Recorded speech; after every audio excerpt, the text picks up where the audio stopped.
Fala galera do YouTube, hoje eu vou ensinar para vocês como enviar aqueles sons de memes muito engraçados para o seu colega pelo WhatsApp, Facebook e vários outros meios de comunicação.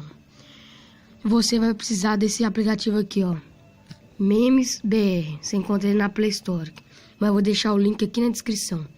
Ele precisa de internet também, então bora lá pro tutorial. Depois de você ter instalado ele, eu vou deixar o link aqui na descrição. Aí você instala, depois de ter instalado, você entra.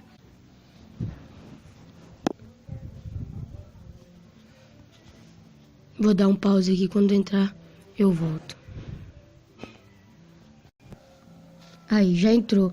Aí agora tem aqui, ó, tem For Amigos, tem do Whindersson Nunes, Cabra, tem da Dilma, tem o hino do seu time aqui, ó.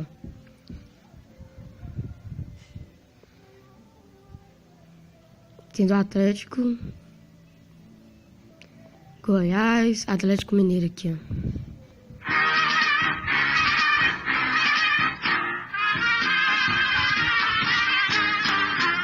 Nós somos Mano. do Clube Atlético Mineiro.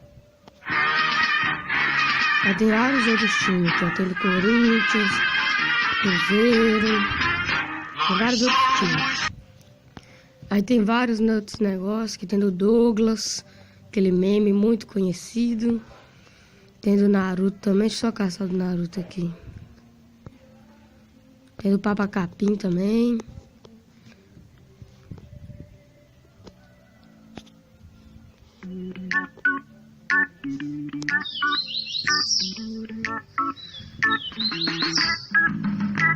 Papa Capim do meu sonho.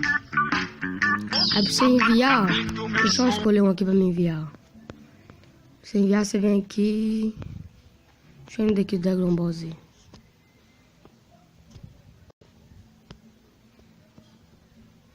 Vou nesse daqui de mais de 8 Por mil. favor, diga logo qual é o poder de luta do Kakaroto.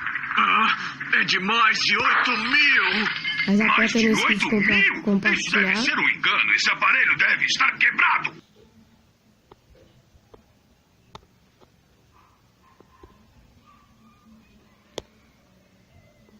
Aí tá aqui, ó, WhatsApp, Bluetooth, Message.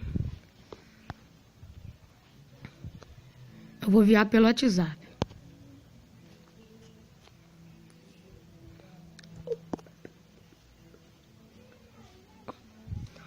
Vou enviar pra minha irmã. Aí vai lá, já tá enviando. Se você gostou do tutorial, você deixa o like aí, compartilha com seus amigos para que meu canal cresça e se inscreva também. Beleza? Falou!